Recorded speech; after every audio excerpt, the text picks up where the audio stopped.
Hai teman-teman, kembali lagi dengan Gram di sini. Kali ini saya akan melanjutkan cerita yang kemarin dengan judul Pembalasan Arwah Gentayangan untuk Pemakan Daging Manusia. Cerita ini ditulis oleh Kak Ina Ismalik. Jadi buat kalian yang ingin membaca ceritanya secara langsung, kalian bisa kunjungi link dan profil yang sudah saya sertakan di deskripsi. So, langsung saja kita ke ceritanya.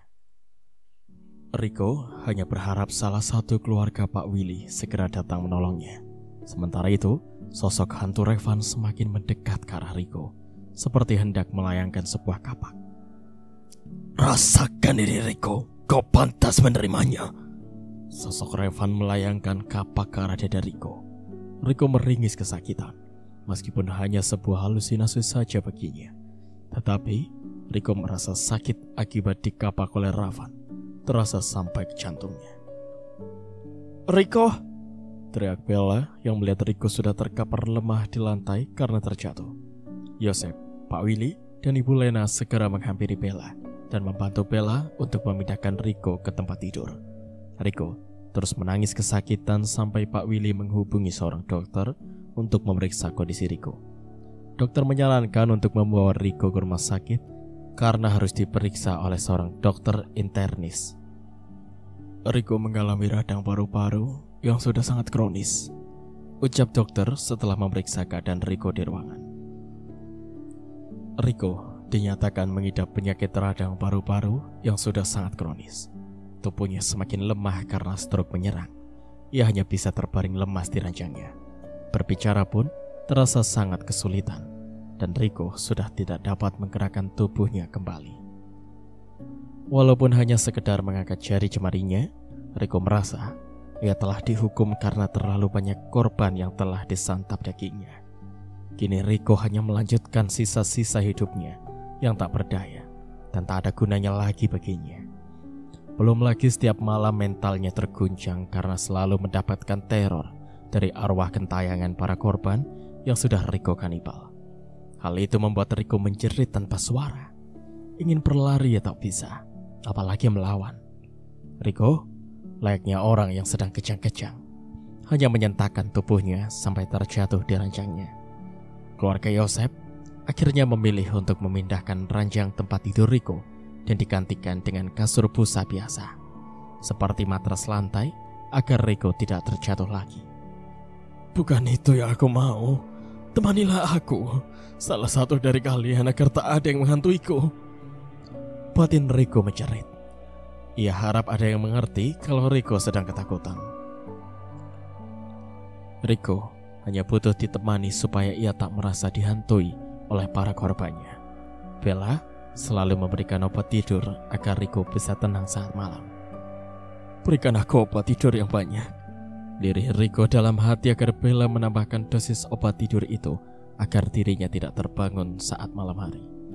Bella tak mengerti apa yang Rico maksud, apalagi untuk menambah dosis obat. Bella tak ingin melakukan itu, sebab akan membuat kondisi Rico semakin parah.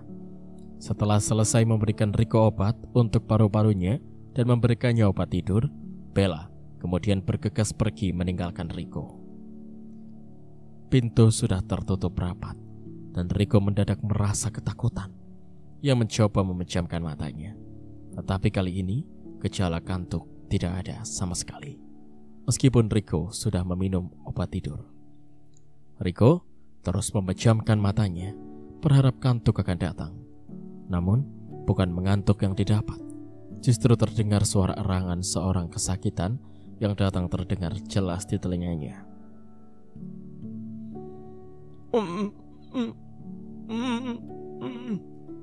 Rico berusaha berteriak minta tolong, tetapi tak berhasil.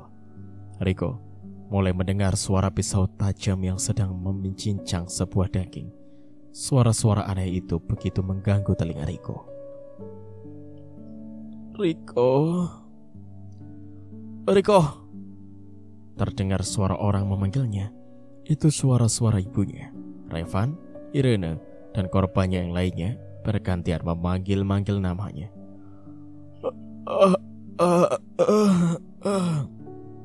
Batin Rico menjerit. Ia berusaha beringsut keluar dari kamar dengan posisi tubuh telentang yang bergeser dari tempat tidur ke lantai menuju pintu kamar. Riko terus berusaha bergerak meskipun sukar, tapi Riko terus berusaha melarikan diri. Tiba-tiba saja, kaki Riko terseret kembali ke tempat tidur. Riko melihat sang ibu tergantung di langit-langit kamarnya. Melihat Revan yang tengah berdiri menatapnya tajam di jendela. Irene yang sedang merangkak ke arahnya, serta korban lainnya menatap Riko dengan penuh kebencian. Wajah yang menyeramkan, tatapan mereka yang seakan ingin memangsa Riko saat itu juga membuat Riko terus menjerit dan berusaha melarikan diri. Tetapi jangankan untuk bergerak, mengeluarkan suaranya saja ia sangat kesulitan. Yosep, tolong aku. Batin Riko menjerit memanggil nama saudaranya. Kau takkan bisa kemana-mana lagi, Riko, desis Revan dengan suara yang menyeramkan dan mencoba menghampiri Riko dengan membawa sebilah pisau yang sangat tajam. Riko, kembalikan jasadku, liris sang ibundanya yang membuat Riko ketakutan. Riko, saya tidak mau mati, Riko. Begitu juga isak tangis Irene yang membuat Riko semakin ketakutan. Saya mati karena kau telah membunuhku, Riko, bukan karena aku korban begal. Bertanggung jawablah. Merutuk korban pembegalan yang Riko bunuh dan mengambil bagian kakinya. Tidak, teriak Riko dalam batin ketakutan dengan peluh yang sudah membanjiri tubuhnya. Sementara kedua matanya membola ketakutan. Riko berusaha berontak, namun tak bisa. Di sisi manapun Riko melihat semua para korbannya membawa pisau ataupun kapak. Rasanya jantung Riko ingin berhenti berdetak saja. Lebih baik ia mati daripada terus dihantui korban-korbannya. Tatapan kebencian para korban kanibal menyimpan dendam dan ingin membuat Riko mati dengan cara yang mengenaskan, seperti yang sudah Riko perbuat kepada mereka semua. Revan menancapkan pisau tajam pada bagian kaki Riko. Riko hanya bisa meringis kesakitan dan batinnya menjerit. Ia berharap jika salah satu keluarga atau Yosep ada yang melihat keadaannya saat ini. Sementara itu, Irene dengan merangkak mencoba menghampiri dan mencekik leher Riko hingga matanya memutih, dan Riko menjulurkan lidahnya karena tak mampu bernafas. Begitu juga dengan korban yang dipotong kakinya oleh Riko pun ikut menggigit kaki Riko sampai berdarah. Terakhir adalah sang ibu yang melayangkan tubuh Riko ke atas untuk menggantung Riko di sebuah tali yang sudah siap untuk menggantungnya di atas sana. Riko berusaha berontak karena tidak ingin mati secara mengenaskan. Diangkatnya tubuh Riko dan diikatnya lehernya ke sebuah tali. Mata Riko terbuka. Ternyata semua itu hanya mimpi yang terasa sangat nyata baginya. Namun, ia melihat seutas tali yang menggantung di atas langit-langit kamarnya, menandakan bahwa semua itu nyata. Riko mengerang dan segera bergeser sekuat tenaga, kemudian mendobrak pintu kamar dengan tubuhnya. Yosep yang mendengar suara pintu kamar Riko seperti didobrak, ia segera berlari untuk melihat kondisi Riko. "Riko, kau kenapa?" tanya Yosep yang mendapati Riko sudah ada di bawah pintu dengan raut wajah yang ketakutkan. Pakaian Riko basah karena begitu banyak keringat yang bercucuran. Matanya mendelik ke atas langit-langit kamarnya, sehingga Yosep melihat ada seutas tali di atas kamar langit Riko. Saat Yosep melihat tali yang tergantung, ia seakan dibawa ke masa di mana Ibu Salwa melakukan aksi bunuh dirinya di sebuah loteng lantai 2 rumahnya. Tante Salwa memilih untuk mengakhiri hidupnya karena ia depresi, ditinggal oleh sang suami untuk selama-lamanya. Setelah menuliskan sebuah surat, Ibu Salwa mengikat sebuah tali yang melingkar untuk menggantungkan kepalanya di sebuah tali yang tinggi. Ibu Salwa menaiki kursi yang membantunya berhasil mengikat lehernya. Kemudian, ia langsung menendang sebuah kursi itu sehingga leher Ibu Salwa terikat di sebuah tali dengan mata yang melotot dan lidah yang menjulur keluar. Yosep juga seakan melihat Riko yang baru saja datang begitu sangat ketakutan dan panik saat mendapati ibunya sudah tidak bernyawa dan tubuhnya sudah kaku membiru, tergantung di seutas tali. Sementara itu, Riko tak ingin kasus bunuh diri ibunya diketahui oleh banyak orang. Riko memilih untuk menghabisi ibunya sendiri dan memotong tubuh Ibu Salwa menjadi beberapa bagian dan kemudian memakannya. Yosep yang melihat semua kejadian itu merasa sangat mual dan ingin muntah. Yosep melihat ke arah Rico dengan nafas yang terengah, melihat luka di kaki Rico yang seperti habis ditusuk oleh sebuah pisau. "Bella, bantu aku!" teriak Yosep meminta bantuan kepada kakaknya. Bella menghampiri Yosep dengan segera dan melihat Rico yang sudah ketakutan. "Apa yang terjadi?" tanya Bella kemudian. "Aku melihat Tante Salwa yang bunuh diri. Aku dibawa ke masa saat kejadian Tante Salwa bunuh diri," jawab Yosep. "Sepertinya Rico dihantui Tante Salwa." Bella menatap ke arah Yosep dan melihat luka yang ada di kaki Rico. "Siapa yang melukai kaki Rico?" tanya Bella sambil mencari kotak PTKK untuk mengobati luka di kaki Rico. "Aku juga tidak tahu. Aku datang, Rico terlihat ketakutan, dan luka itu sudah ada. Tidak mungkin kalau Rico yang mencelakai dirinya sendiri dengan kondisi yang tidak berdaya, kan?" Yosep merasa keheranan. "Apa ada yang mengganggumu, Rico?" tanya Bella sambil menatap Rico. Rico tak menjawab karena sulit untuk berbicara. "Kedipkan matamu 1 kali untuk bilang iya, dan kedipkan matamu 2 kali untuk bilang tidak," ucap Bella, dan kemudian Rico mengedipkan matanya 1 kali. Bella dan Yosep saling pandang. Yosep langsung bergidik ngeri ketakutan karena ia yakin yang mengganggunya adalah arwah ibunya sendiri. "Yang mengganggumu Tante Salwa?" tanya Yosep, dan Rico mengedipkan matanya 1 kali. "Aku rasa Tante Salwa tidak tenang karena ia tidak dikuburkan dengan layak," ucap Bella. "Bagaimana mau dikuburkan kalau dagingnya saja dimakan oleh Rico?" ucap Yosep geram. Bella berpikir sejenak jika dagingnya sudah habis dimakan oleh Rico. Tidak mungkin Rico memakan tulang dan kulit Ibu Salwa juga. "Tulang dan kulitnya tidak dimakan, kan?" tanya Bella, dan Rico mengedipkan mata 2 kali, yang artinya ia tidak memakan bagian tulang dan kulit Ibu Salwa. Rico seakan ingin memberitahu bahwa tulang tengkorak ibunya sudah hancur dibakarnya. "Sepertinya ia ingin mengatakan sesuatu, Kak," ucap Yosep.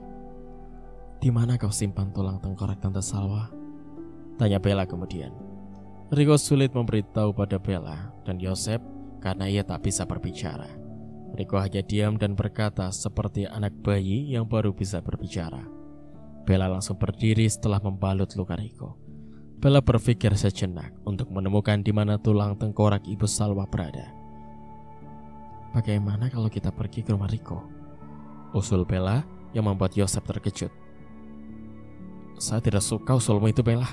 Itu gila. Lagi pula, untuk apa kita mencari tengkoraknya Tante Salwa?" Yosep menolaknya mentah-mentah.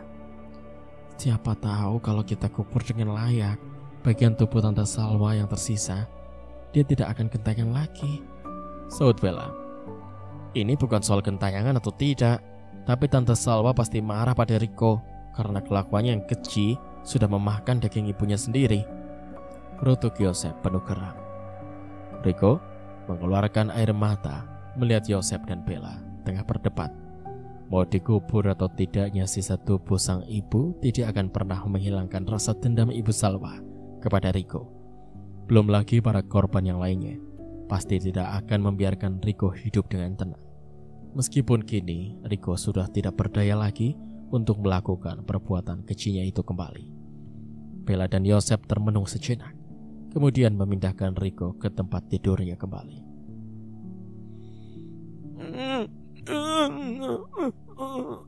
Teriak Rico dengan sekuat tenaga, meminta Yosep dan Bella untuk tidak meninggalkannya sendiri. "Rico, kau mau aku berikan obat tidur lagi dengan dosis yang sedikit atau tambah?" tanya Bella. Rico langsung mengedipkan matanya 1 kali kalau ia ingin memberinya obat tidur dengan dosis yang lebih tinggi. "Yakin tidak apa-apa?" tanya Yosep. "Semoga tidak," jawab Bella yang langsung mengambil 2 tablet obat tidur untuk diminumkan pada Rico. Setelah Rico berhasil meminum obat, Riko terus saja menampakkan gelagat yang gelisah. Sepertinya Riko tak ingin sendirian, Yosep. Kau temani Riko sampai pagi, ucap Bella. Aku? Tanya Yosep. Iya. Yosep melirik ke arah Riko sambil menelan salivanya. Ia masih sangat trauma untuk berdua dengan Riko. Namun melihat kondisi Riko yang lemah tak berdaya, sepertinya itu tidak mungkin membahayakan dirinya. Baiklah, jawab Yosep terpaksa. Berteriaklah kalau ada apa-apa, ucap Bella dan Yosep mengangguk. Detik jarum jam begitu nyaring terdengar oleh telinga Yosep sampai ia kesulitan untuk tidur. Berkali-kali mengubah posisi tidurnya, tetapi kantuknya tak kunjung datang. Yosep sangat ketakutan, apalagi saat ia melihat seutas tali yang menggantung di langit-langit kamar Riko. Siapa yang menggantung tali itu di sana?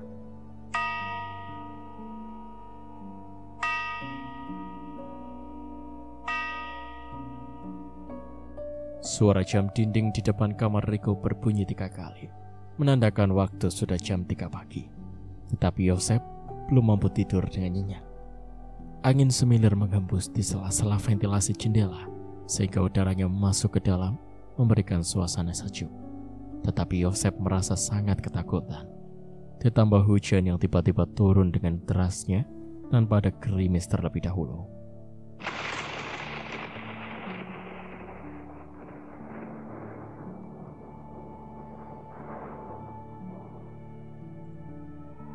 Suara guntur mengiringi hujan membuat suasana semakin mencekam.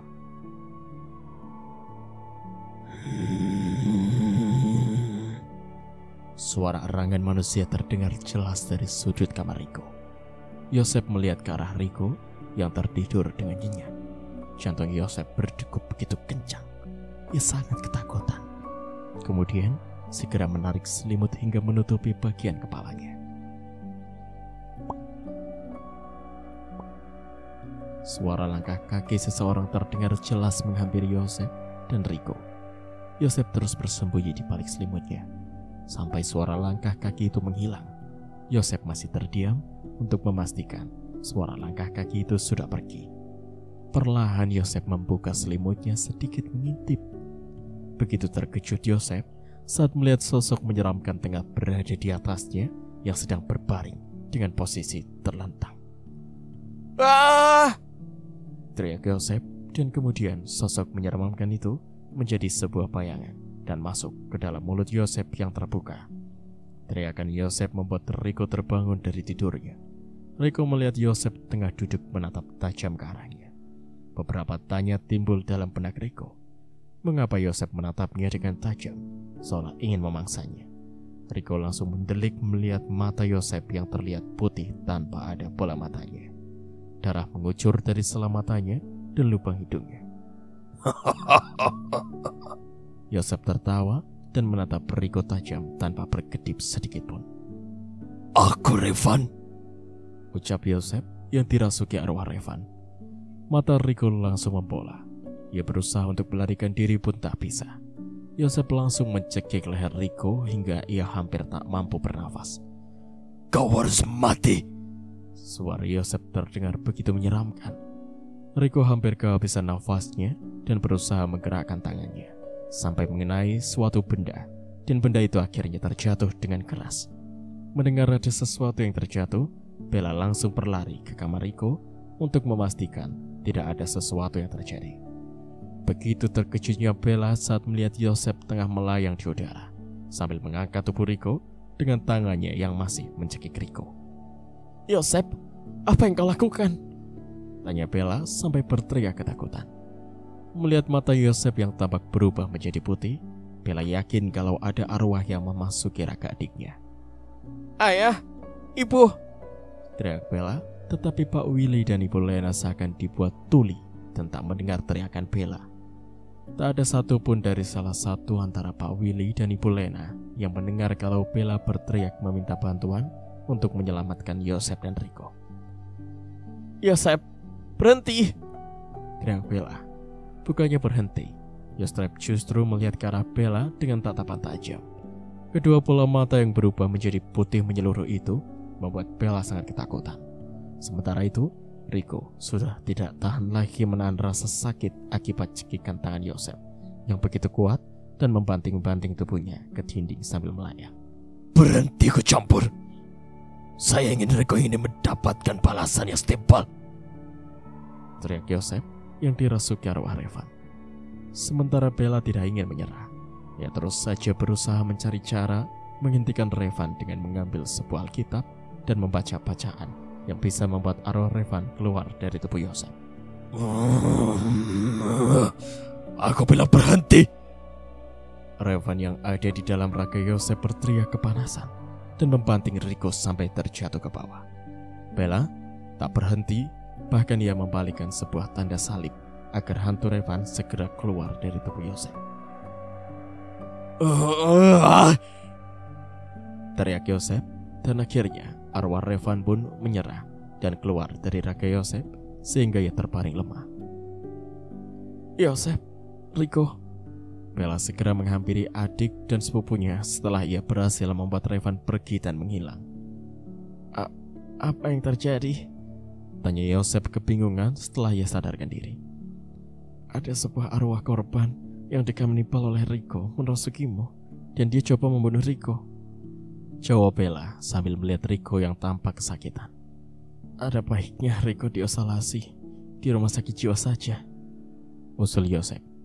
Mendengar usul Yosef, Rico segera memberi isyarat kalau dirinya menolak untuk dirawat di rumah sakit jiwa, karena jika Rico sendirian di sana, pasti arwah gentayangan para korban kanibal akan terus membuat Rico mati. Sepertinya Rico tidak mau arwah para korbannya menyimpan dendam dan menginginkan Rico untuk mati, ujar Bella. Tak ada jawaban. Yosef hanya menatap Rico dengan nafas yang masih sesak. Begitu juga Rico yang terus saja mengeluarkan air matanya karena menahan rasa sakit dan ketakutan. Dengan kondisi hidup yang tak lagi berdaya, Rico harus merasakan dihantui oleh korban kanibal di sisa hidupnya. Membuat mereka hidup kembali pun itu adalah hal yang mustahil. Para korban Rico pun tidak akan pernah mau menerima sekedar maaf dari Rico. Para sosok gentayangan menginginkan nyawa dibalas nyawa. Artinya Rico harus mati dengan cara tersiksa. Bella dan Yosef menceritakan kepada Pak Willy dan Ibu Lena kejadian yang dialami Rico semalam. Kalau memang hanya Rico halusinasi karena gangguan mental, tidak mungkin Yosef dapat dirasuki. Keluarga Pak Willy dikejutkan oleh Rico yang jatuh dari tangga lantai 2 rumahnya, yang membuat keluarga Pak Willy begitu terkejut melihat kondisi Rico yang sudah tidak sadarkan diri. Kepala dan tubuh Rico juga sudah berdarah-darah. Siapa yang melakukan ini? Tanya Pak Willy. Mungkin Rico melarikan diri karena ada yang mengganggunya seperti semalam, saut Bella. Sementara keluarga Pak Willy segera membawa Rico ke rumah sakit karena Rico tak sadarkan diri. Bahkan ia mengalami koma akibat terjatuh dari tangga. Sesudah itu, setelah Yosef dan Bella usai mengganti pakaian Rico dan memberikannya makan dan juga obat, Yosef dan Bella pergi ke lantai bawah untuk sarapan lebih dulu. Kemudian meninggalkan Rico sendirian di kamar. Meskipun Rico ketakutan, tetapi Rico merasa semua sudah baik-baik saja karena malam sudah berlalu. Baru saja Rico mendengar langkah kaki Bella dan Yosef menghilang. Angin pun berhembus dengan kencang sehingga mampu mendobrak jendela kamar Rico walaupun terkunci. Mati kau Rico, mati kau. Samar-samar terdengar erangan suara Revan yang tampak menyeramkan. Kembalikan jasadku Rico. Suara sang ibu juga terdengar entah dari mana, tetapi membuat Rico merasa sangat dihantui. Rico, aku tidak mau mati. Teriakan seperti suara Irene. Suara menyeramkan lainnya silih berganti dengan terdengar membuat Rico ketakutan. Tiba-tiba muncul sosok Revan yang langsung saja mencekik lehernya dan mengangkatnya sampai berdiri, sehingga Rico hampir kehabisan nafas. Tubuh Rico dibanting dengan kuat sampai keluar dari kamarnya. Melihat Ibu Salwa, Irene, Revan, dan korban lainnya mendekati Rico, Rico menggeser tubuhnya dengan susah payah untuk melarikan diri dan hanya sia-sia bila Riko menghabiskan tenaganya untuk berteriak. Jadi Riko hanya menggeserkan tubuhnya terus hingga ke arah tangga. Apakah kau harus menjatuhkan diri di tangga saja daripada kau harus mati di tangan mereka? Batin Riko yang bila satu kali lagi dirinya bergerak, ia akan tergelincir jatuh ke bawah tangga. Melihat sosok para korban yang dendam pada Riko menghampirinya dengan rasa kebencian sudah semakin dekat. Tidak ada jalan lain selain ia menjatuhkan dirinya dari lantai atas. Riko langsung menggulingkan tubuhnya ke bawah sehingga mengalami banyak benturan anak tangga di kepalanya sampai banyak mengeluarkan darah. Mata Riko terbuka, mencoba menggerakkan jari jemarinya yang kini mulai terasa ringan. Riko mencoba menggerakkan tangan dan kakinya secara perlahan. Begitu terkejutnya saat ia sudah merasa sembuh dari penyakit stroke-nya. Riko mencoba menggerakkan mulutnya untuk bersuara. Suaranya sudah kembali normal, dan seperti Riko mendapatkan keajaiban setelah jatuh dari tangga. Akhirnya, aku kembali seperti sedia kala. Riko tampak bahagia sampai saking tidak percayanya. Riko terus saja menggerakkan tangan dan kakinya. Riko melihat sekelilingnya bahwa ia berada di rumah sakit. Ia mendengar langkah kaki perawat untuk memberinya makan siang dan obat untuknya. "Pak Riko, waktunya makan siang," ucap perawat tersebut sambil perlahan membuka pintu ruang rawat. Riko sangat terkejut saat melihat perawat yang membawa makan siang itu terlihat wajahnya seperti Irene, korban kanibalnya. Riko mencoba mengatur nafasnya yang terasa sesak karena ketakutan. Ia mencoba menstabilkan kondisinya untuk menghilangkan rasa takutnya. Menurutnya, mungkin hanya perasaannya saja kalau perawat yang memberinya jatah makan siang itu tampak seperti Irene. "Silakan dimakan, Pak. Kemudian diminum obatnya ya," ucap perawat itu dengan ramah sambil memberikan satu nampan sajian makan siang. Saat Riko membuka penutup makanan untuk melihat lauk yang disediakan, Riko terkejut saat membuka isi dari makanan yang diberikan oleh perawat. Riko membanting satu nampan makanan ke lantai tanpa disengaja karena tubuhnya gemetar ketakutan saat melihat makanan berupa telapak tangan yang dibakar dengan mata manusia sebagai supnya.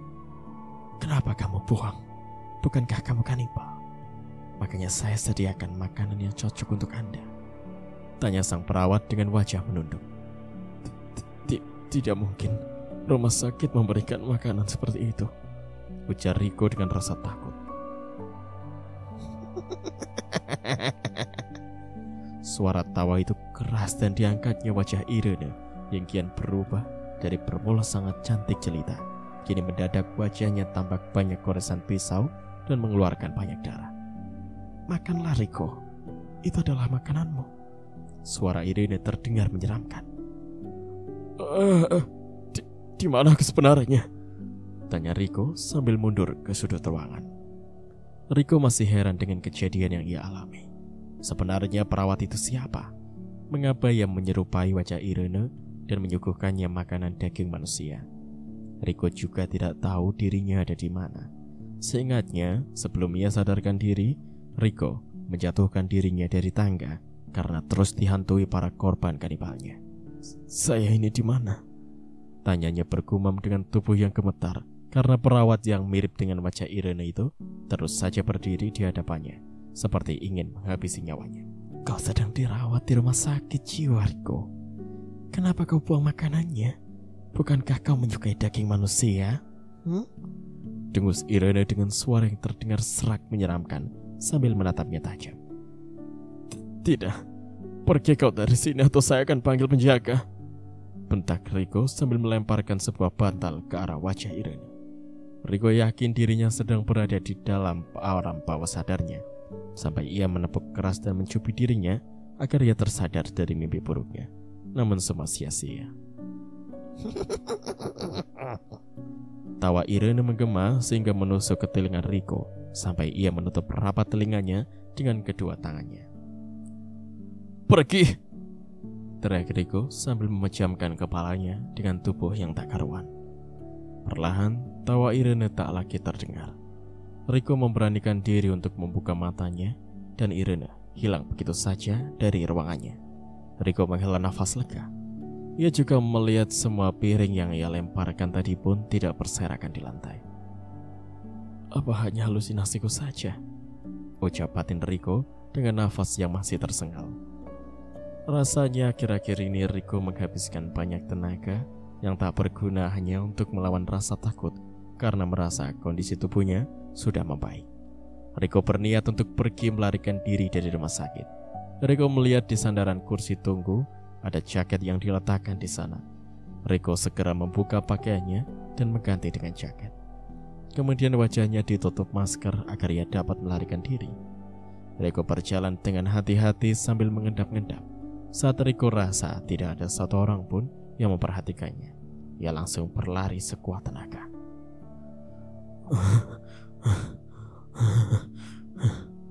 Sementara meskipun sulit mengatur nafas karena sakit paru-parunya belum sepenuhnya pulih, Riko berusaha terus berlari sampai ia tertelusur ke lantai karena jatuh sebab kondisinya melemah. Keluh Riko dan berusaha bangun dari jatuhnya. Baru saja Riko berdiri kembali, ia dikejutkan seseorang yang tengah berdiri membelakanginya. Riko harus berpura-pura seakan dia bukanlah pasien dari rumah sakit. "Permisi," ucap Riko sambil melewati seseorang yang sedang membelakanginya. Tangan orang itu memegang pundak Riko dan menahan langkahnya saat ia mencoba untuk mendahulinya. Riko menoleh perlahan, melihat sebuah tangan yang memegang bahunya tampak terasa dingin dan mengeluarkan bau busuk. Mata Riko membola saat tangan yang ia lihat kulit tangan itu berkelupas. Riko segera membalikkan tubuhnya dan melihat Revan yang sedang menatapnya tajam. Kemudian mencekik Riko.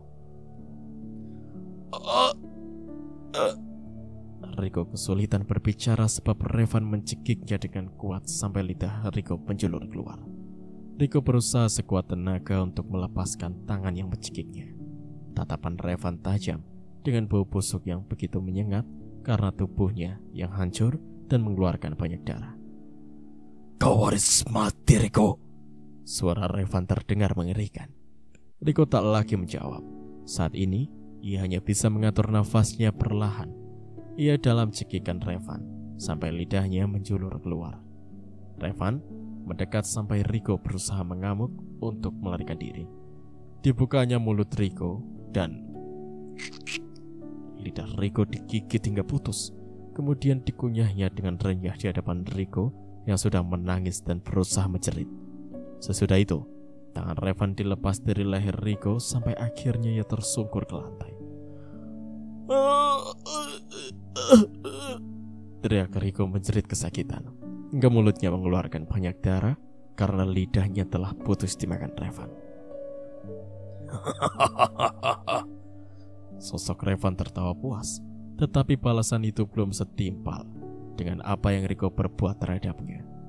Riko berusaha berlari meninggalkan Revan yang masih terdiam tertawa sambil mengunyah lidahnya. Sementara Riko terus menadahkan darah yang saja keluar dari mulutnya sambil berlari dan berusaha menahan rasa sakit hanya untuk dapat keluar. Riko menoleh ke kanan dan ke kiri di sebuah koridor. Entah jalan mana yang menunjukkan arah keluar dari rumah sakit. Riko melihat berbalik ke belakang dan melihat sosok Revan sudah tidak ada lagi di belakangnya. Nafas Riko masih terengah-engah dan ia terus berusaha mencari jalan keluar. "Riko!" Terdengar suara yang begitu menyeramkan. "Astaga, apalagi itu?" tanya Riko kaget saat melihat di belakangnya sudah ada seseorang yang sedang mengesot karena tidak memiliki satu kaki dan satu tangan. Soso, itu adalah korban begal yang Riko bunuh dan diambil dagingnya. Riko terus berlari, namun pintu keluar dikunci dengan gembok yang sangat besar. Pintu yang terbuat dari jeruji besi itu terus digoyangkan oleh Riko sehingga terdengar suara nyaring. Tolong saya, tolong!" Teriak Riko meminta tolong sambil berusaha mendobrak pintu dari jeruji besi itu. Sosok itu semakin mendekati Riko yang ketakutan sambil berusaha meminta tolong agar ada yang membuka pintu keluarnya. "Tolong!" teriak Riko. Riko melihat perawat lain di balik pintu yang berjalan ke arahnya. Riko mempunyai harapan untuk bisa keluar karena akan ada yang membukakan pintunya. "Riko, Kembalikan kakiku. Lirih suara korban begal itu yang kemudian menarik tangan Riko. Sus, cepat bukakan pintunya, teriak Riko ketakutan. Bukannya perawat itu membuka pintu keluar, suster itu hanya diam saja di balik pintu melihat Riko yang sudah tersungkur karena kakinya ditarik oleh hantu korban begal. Lepas, jerit Riko coba melawan sekuat tenaga. Sosok hantu korban begal itu menggigit kaki Riko sampai tampak tulang kakinya. Teriak Riko dan meringis kesakitan.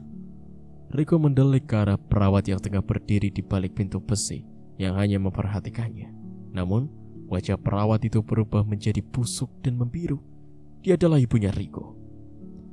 Ibu tolong aku, Ibu. Maafkan aku. Kumohon bantulah aku, rengek Riko pada ibunya. Sementara keringat Riko sudah membasahi sekujur tubuhnya. Riko terasa sudah tak lagi berdaya menahan semua kesakitan akibat pembalasan dendam para korban yang sudah ia kanibal. Teriak Riko karena digigitnya lagi kaki Riko. Pergi kau sialan. Riko berusaha menendang sosok hantu begal tersebut, mengamuk sekuat tenaga dan menggoyangkan pintu jeruji itu. Ibu, aku mohon bantu aku keluar dari sini. Maafkan aku, Ibu, rengek Riko memohon bantuan kepada sang ibu. Ibu Salwa mengangkat kerah baju Riko hingga ia berdiri dengan tertatih karena luka di kakinya.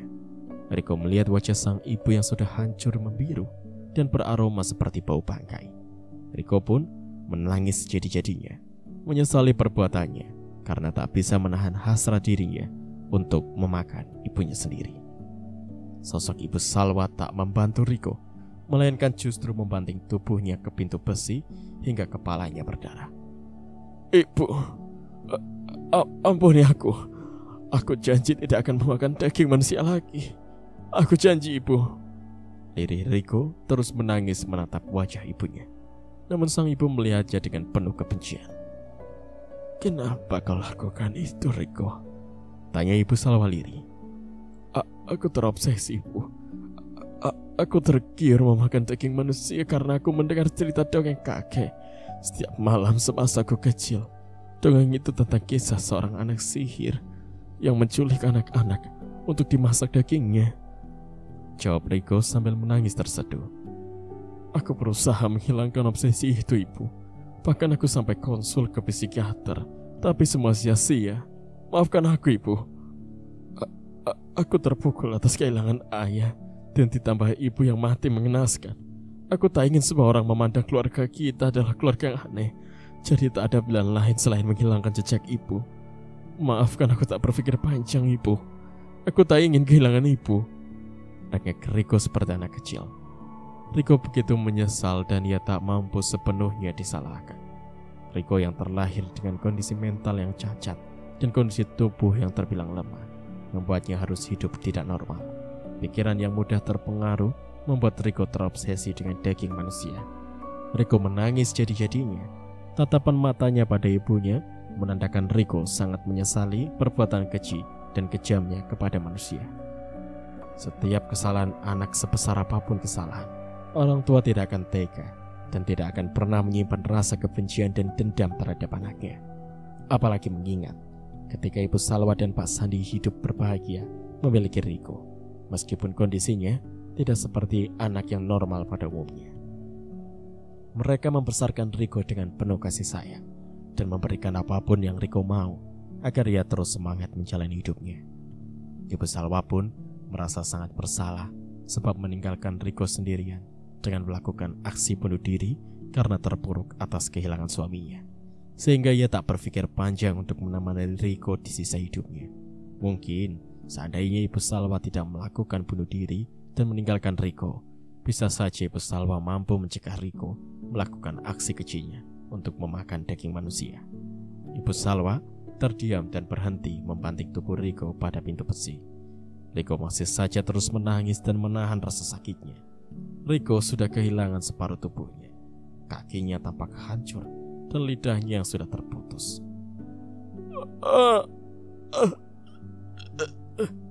Riko berteriak kalau kakinya diseret jauh oleh sosok hantu korban begal.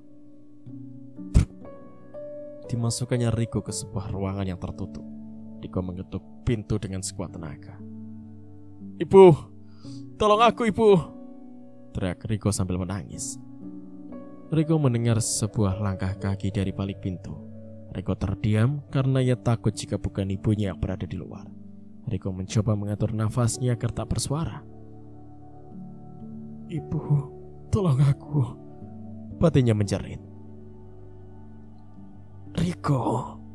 Terdengar suara sosok hantu Irene yang mencari keberadaan Riko. Sosok hantu Irene mengetuk pintu yang berada di dalam ruangan kecil itu. Riko menggigit kerah jaketnya agar tak terdengar suara hembusan nafasnya. Ia berharap kalau sang ibu akan menolongnya. Pintu berhasil didobrak oleh sosok hantu Revan yang membuat Riko tersentak kaget saat mendengar suara pintu dibanting dengan keras. Riko terbelalak melihat sosok hantu Revan menghampirinya dengan membawa sebuah kapak besar. Sosok hantu Irene pun sudah menggenggam pistol di tangannya. Ditambah korban begal yang merangkak menghampirinya dengan sebilah pisau di tangannya. "Tidak, Ibu, tolong aku, Ibu!" teriak Riko sambil berusaha mencari jalan keluar. Tetapi ruangan itu sempit dan kini Riko sudah disudutkan. Rasanya sudah percuma Riko untuk mencoba melarikan diri. Maafkan aku semuanya. Aku menyesal."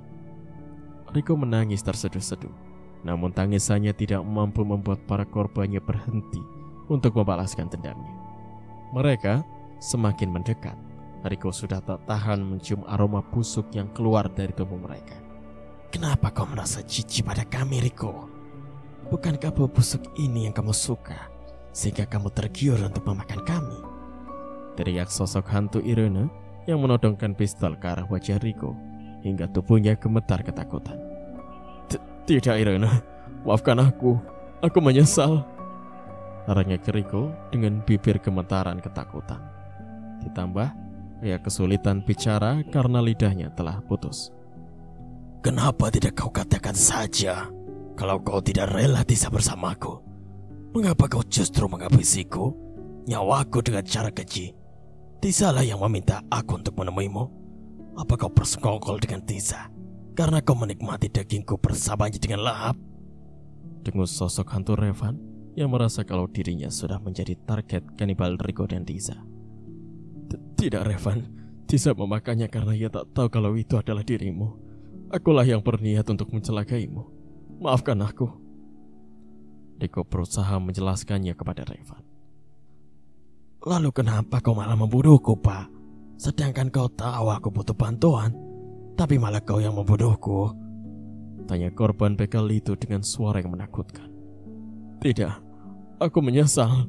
Maafkan aku," jawab Riko sambil berteriak menutup kedua telinganya dan memejamkan kedua matanya. Sepertinya Riko harus berpasrah diri dengan apa yang akan terjadi kepadanya. Mereka para korban kanibal tidak akan pernah mau berhenti mencelakai Riko sampai Riko kehilangan nyawanya. Satu peluru dilepaskan oleh sosok hantu Irene, tetapi Riko berhasil menghindar. "Ah!" teriak Riko saat pisau tajam menancap di kakinya. "Tidak, maafkan aku," tangis Riko pecah. "Tidak!" Riko menyaksikan sendiri bagaimana kakinya terpotong oleh sosok hantu Revan yang melayangkan sebuah kapak besarnya. "Rasakan ini, Riko."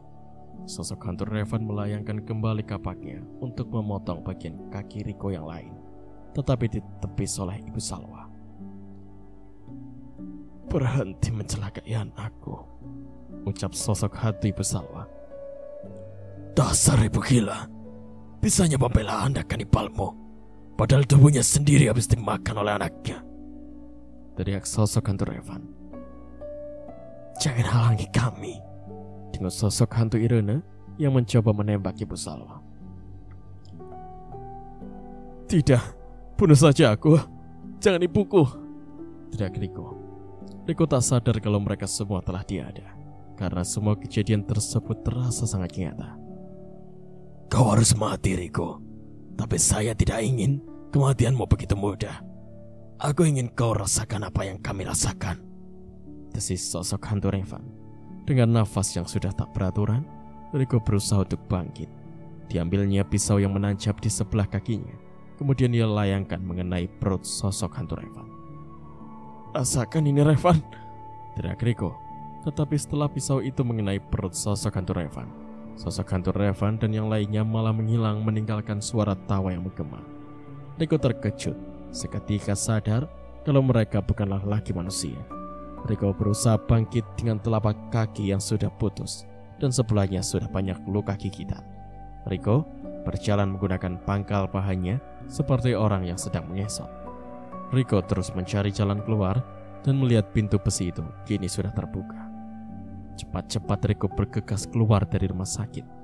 Meskipun ia sadar dan mengalami banyak kejanggalan bahwa di rumah sakit hanya ada dirinya dan tak ada orang lain yang berlalu lalang. Aku ini di mana? Apa aku hanya bermimpi? Atau aku berada di dunia lain? Pikiran di kepala Riko penuh tanda tanya. Tetapi ia terus mengesot sampai keluar dari rumah sakit.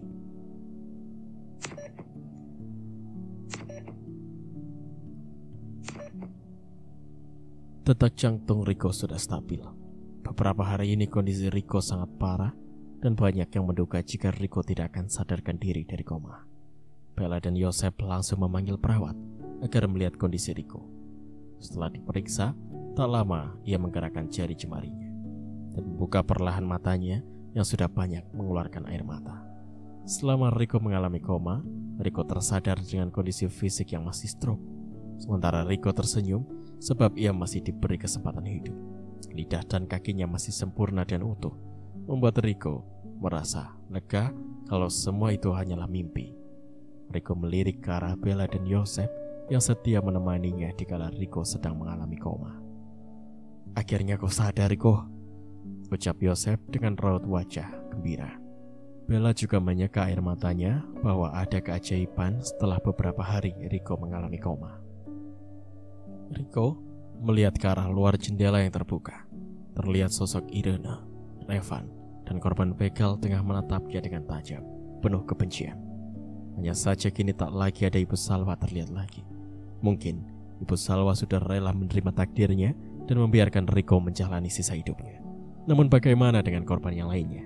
Sepertinya mereka akan tetap menuntut balas nyawa karena tak rela jika membiarkan Riko tetap hidup dengan tenang. Riko ketakutan.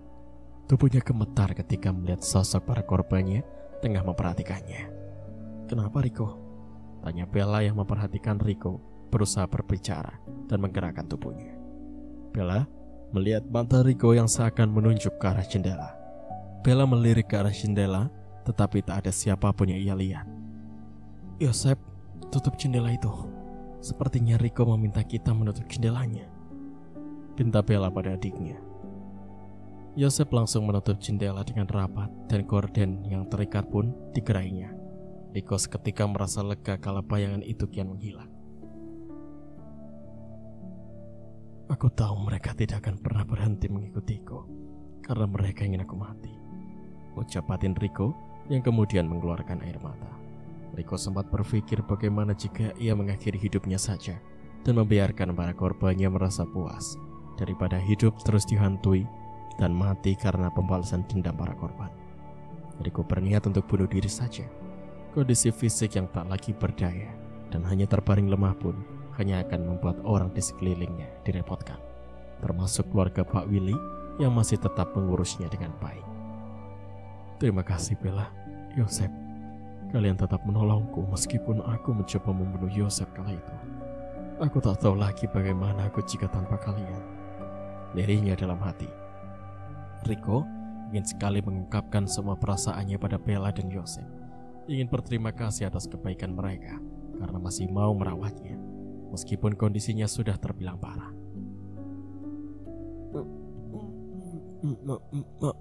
Maaf. Riko berusaha berbicara. Sepertinya Riko bilang maaf, ucap Yosef yang coba mengartikan perkataan Riko yang masih belum terdengar jelas. Fokus pada kesembuhanmu, Riko. Kami akan berusaha untuk membuat kamu sembuh, ujar Bella. Riko terlihat mengukir senyum di wajahnya. Ia berpikir bagaimana caranya dengan kondisi fisik seperti ini dapat mengakhiri hidupnya, karena Riko sudah merasa sangat lelah bila terus dihantui oleh para korbannya. Ibu, kenapa kamu tidak membunuhku saja tadi, supaya aku ikut bersamamu? Aku ingin pulang karena aku takut bila terus dihantui oleh mereka. Batin Riko sambil mengeluarkan air matanya. Riko dirawat di sini dulu untuk beberapa hari. Dia tidak bisa langsung pulang, ujar Pak Willy yang baru saja datang ke ruangan seusai berbincang dengan dokter yang merawat Riko. Tapi aku tak bisa menemani Riko lagi, Ayah. Soalnya aku dan Yosep ingin pergi tur selama 3 hari, tutur Bella. Kan ada perawat yang akan menemani Riko.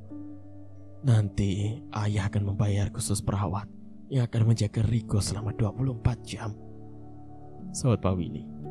Sementara, meskipun Riko merasa keberatan jika Bella dan Yosep akan meninggalkannya beberapa hari, tetapi Riko tak bisa menahan mereka, karena Bella dan Yosep juga mempunyai kesibukan dan aktivitas masing-masing. Setidaknya masih ada perawat yang akan menemaninya selama Bella dan Yosep tidak menjaganya. Terdengar suara jarum jam berdetik, tak ada suara lain yang terdengar, sehingga bila ada seseorang melangkahkan kakinya, bisa jelas terdengar.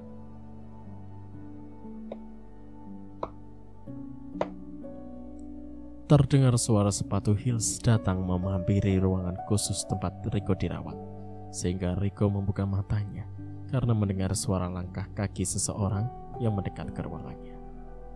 Suara pintu terbuka dan mata Riko menatap tajam ke arah pintu untuk melihat siapa yang datang.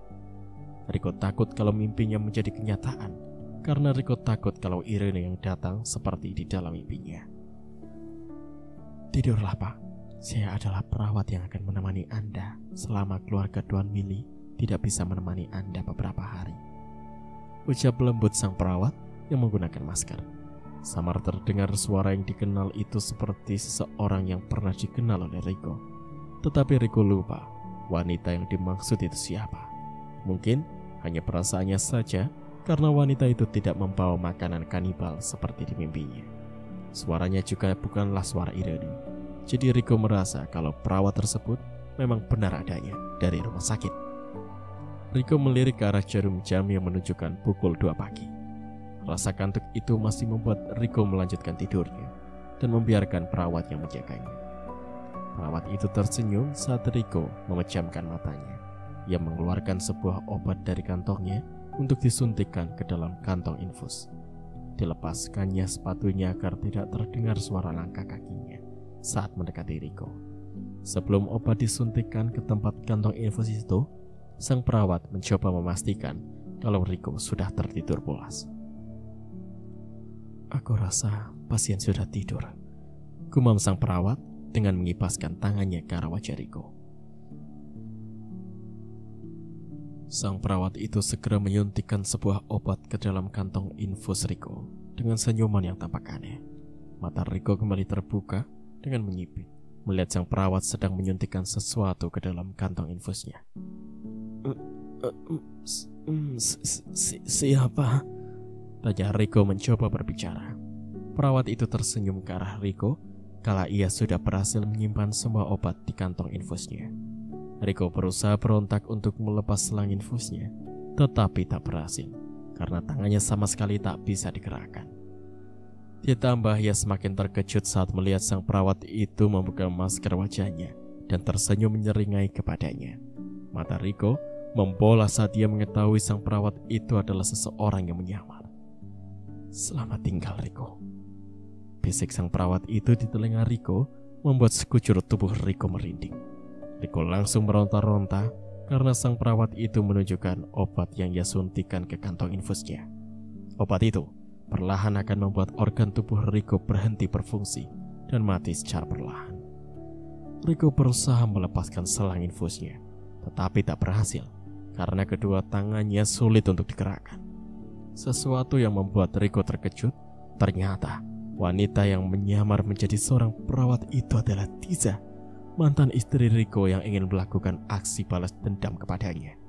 Sebelumnya Tiza bertemu dengan Pak Willy di koridor rumah sakit. Tiza bicara kalau ia yang akan merawat Riko. Sesudah itu, tanpa ada rasa curiga dan menyangka kalau Tiza adalah salah satu perawat, Pak Willy mengizinkan Tiza yang menemani Riko selama Bella dan Yosef sedang pergi tur. Tiza sialan, apa yang sudah ia suntikan pada cairan infusku? Batin Riko sambil terus berusaha meronta-ronta. Percuma kau mengamuk, Riko. Obat itu perlahan akan membuat kamu mati. Desis Tiza yang merasa senang kalau Riko hendak menjemput ajalnya. Tubuh Riko sudah merasakan gemetar. Dadanya terasa sesak seakan darah terasa membeku dan kram. Riko sudah kesulitan untuk bernafas, serta tubuhnya semakin sulit ia gerakkan. Perlahan, Tiza beringsut mundur dan pergi dengan berhati-hati agar tidak ada yang melihatnya. Mata Riko mendelik berharap akan ada seseorang yang menyelamatkannya. Perlahan-lahan, jantung Riko mulai berhenti berdetak. Tiza telah menyuntikkan cairan suntik mati pada Riko karena dendamnya pada Riko telah membunuh kekasihnya Revan yang telah ia kanibal dengan sadis dan keji. Yosef, Bella, tolong aku. Diri Riko sambil menitikkan air mata. Riko sudah merasa ini adalah akhir dari kehidupannya. Perbuatan keji Riko mungkin sudah berhenti sampai di sini karena telah banyak korban dari aksinya, membuat banyak korban yang begitu dendam terhadapnya. Riko mengingat semua di mana saat ia pertama kali melakukan kanibal pada Riri. Meskipun gagal, tetapi Riko sampai dibawa ke kantor polisi dan membuat orang tuanya ikut bertanggung jawab dan membayar biaya kerugian yang sangat mahal untuk membebaskan dan membawanya ke rumah sakit jiwa. Perbuatan keji kanibal Riko tak berhenti sampai di situ. Sesudah itu, ia melakukan aksi biadabnya terhadap Irena. Bahkan ibu kandungnya sendiri sudah ia habisi. Setelah itu, korban begal di pinggir jalan, dan yang terakhir ia membunuh Revan dan hampir mencelakai Yoel, seorang anak kecil di hutan. Riko terus terbayang akan kejahatannya yang baginya itu adalah hal biasa. Saat ini, ia baru menyadari bahwa apa yang sudah ia lakukan perbuatan biadab pada manusia. Akibat perbuatan kanibal tersebut, Riko terkena penyakit radang paru-paru kronis dan juga terkena stroke. Sampai kini ia merasa sangat tersiksa di sisa akhir hidupnya. Ditambah, Riko selalu dihantui oleh para korbannya dengan mendapatkan siksaan di dunia, meskipun hanya di dalam mimpi yang terasa sangat nyata. Dan kini, Tiza, mantan istrinya yang sudah berhasil membunuhnya dengan menyuntikkan cairan suntik mati agar Riko mati secara perlahan. Tiza sangat dendam kepada Riko karena ia berhasil membunuh Revan, kekasihnya. Bahkan hampir saja merenggut nyawa Tiza saat itu. Ibu, ayah, maafkan aku. Sedari lahir aku sudah menjadi anak yang tidak berguna, dengan kondisi mental dan fisik yang sangat lemah. Kalian berusaha mati-matian memberi semangat agar aku dapat menjalani hidup dengan normal. Tapi aku justru menjadi seorang kanibal yang sangat keji. Jadi Riko setelah menyadari dosa-dosa yang sudah ia perbuat, Riko semakin merasa kalau tubuhnya sudah tak lagi bisa berfungsi secara normal. Perlahan, pembuluh darahnya seakan tersumbat, dadanya semakin sulit untuk bernafas, dan detak jantung yang sudah semakin melemah. Riko sudah pasrah dengan semuanya, serta siap menerima jika ia akan mati beberapa saat lagi. Selamat tinggal Yosef, Bella, Om Willy, dan Tante Lena. Terima kasih. Kalian sudah mau merawatku sampai akhir hidupku ini. Kata-kata terakhir Riko sebelum menutup matanya.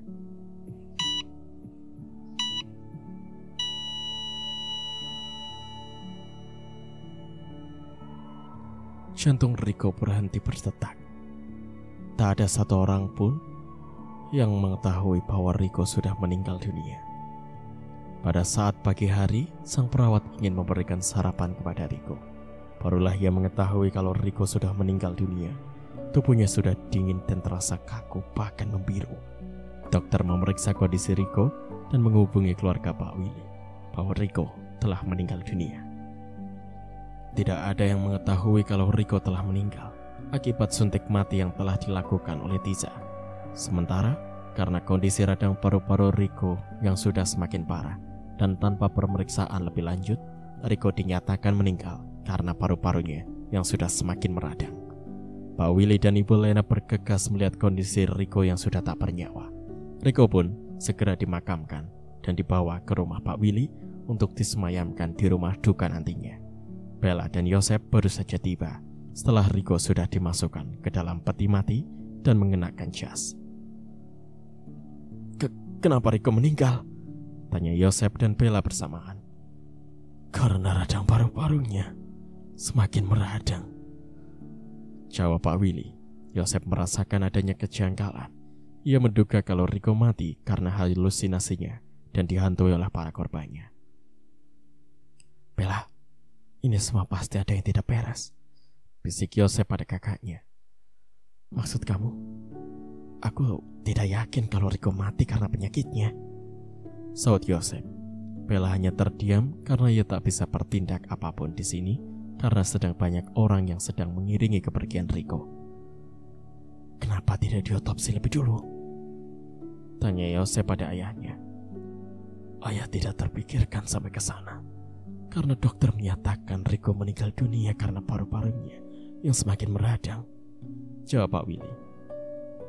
Saat aku dan Yosep pergi, siapa yang menjaga Riko? Kenapa Riko baru diketahui meninggal dunia pagi hari? Sedangkan dilihat dari kondisinya, Riko mungkin sudah meninggal pada malam hari. Tanya Bella kemudian. Ayah bertemu sang perawat yang berkata bahwa ialah yang akan menjaga Riko selama kalian menjalani tur. Jadi ayah serahkan kepadanya, jawab Pak Willy sambil mengingat kejadian kemarin saat ia bertemu dengan Tiza. Kita harus cek CCTV. Di ruangan Riko ada CCTV kan? Yosep menatap ayah dan juga kakaknya. Yosep dan Bella tak mau diam saja untuk membongkar yang menurut mereka ada kejanggalan atas kematian sepupunya. Keduanya memaksa untuk melihat rekaman CCTV pada malam hari sebelum Riko meninggal dunia.